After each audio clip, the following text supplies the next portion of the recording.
There was another Monday night game last night too, though. The Bears' season is just fallen completely off the rails. I mean, realistically, they probably should have parted ways with Matt Nagy earlier on. It's not the way that Chicago has done things. Was this more about Chicago falling off, or the Vikings, who now quietly get back to 500, are going to have a huge Sunday night game coming up against the Packers, not this week, but the following weekend?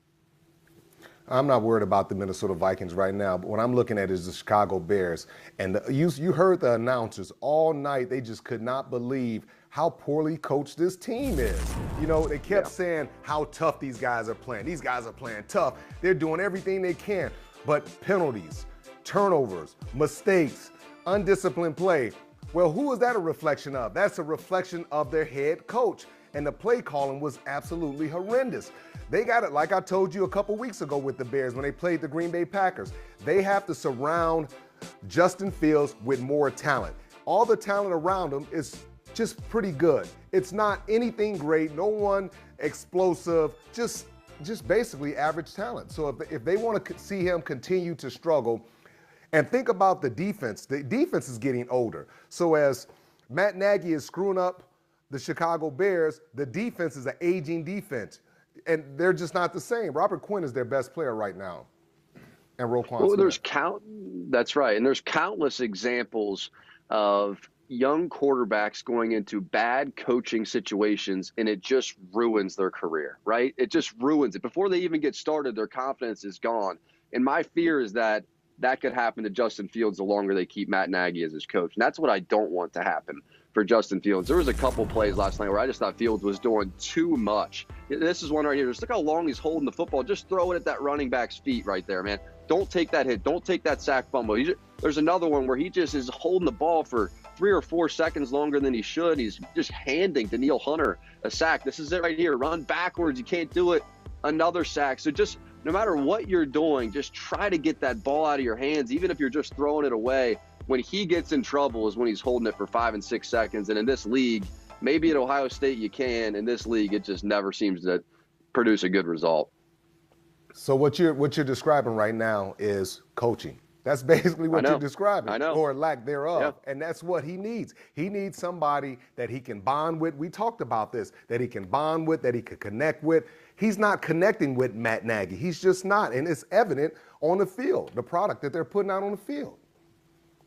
I know. And then Nagy's going nuts, just losing his cool on the sidelines. And it almost feels like it's just the final punch, right? It's just his final shot, one final haymaker, like a tired boxer trying to throw that last big right hand out there, even though you lost the fight. And that's just what Coach Nagy has come to. And I don't think it's healthy for Coach Nagy. I don't think it's healthy for this locker room. I certainly don't think it's healthy for Justin Fields. And I understand that it's not the way that the Bears do business to move on from their head coach in the middle of the season. But it may be time for a new way of doing business in Chicago. And that's what I really think needs to happen. I agree with what you just said. Yeah, exactly. Pace as well is going to, above Nagy, probably a similar result. Do you think the Minnesota Vikings wind up making the playoffs now that they're back to 7-7? Few tough games down the stretch. Like, is this a team that could go into Lambeau and beat Aaron Rodgers, in your opinion? They're very familiar with Aaron Rodgers, but going into Lambeau Field, man, we saw the atmosphere, and we see when he's at home, he's just special, man. Aaron Rodgers is just special. And we talk about all the great quarterbacks and Tom being a leader as MVP, man. Aaron Rodgers is that guy. And, you know, it's just hard to bet against him. Every time I bet against Aaron Rodgers, I've lost. I learned one thing: don't bet against Aaron Rodgers. Yeah, I'm right there with you on that. So here's what the Vikings have coming down the home stretch. And they're at 7-7. You just saw they're hanging on for that final playoff spot.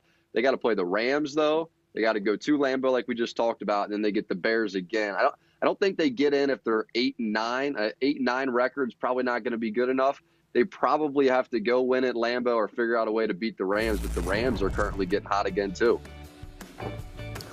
What about if they lose to the Packers but win against the Rams and the Bears? That's the road, most likely, right? Yep. Oh, yeah. It almost looks like they have to win all three, huh?